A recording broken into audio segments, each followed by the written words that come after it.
এই প্রচণ্ড গরমে সব কিছুতেই যেন আম খেতে ইচ্ছা করছে, তাই মামির বাড়ির গাছের আম দিয়ে বানিয়ে ফেললাম আজকে এই আম চিকেন।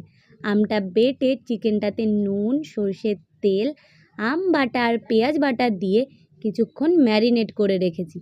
এই রান্নাটা একটু টক ঝাল মিষ্টি খেতেই বেশি ভালো লাগে।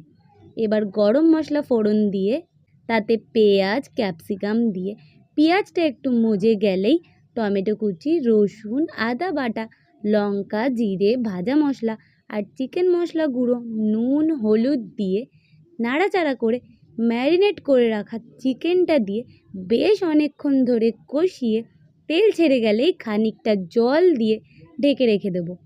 কয়েক মিনিট পর ঢাকা তুলে নামানোর আগে বেশ কিছুটা চিনি আর গরম মশলা দিয়ে দিলেই তৈরি। এই গরমে এই আম চিকেন খেতে দারুণ লাগবে।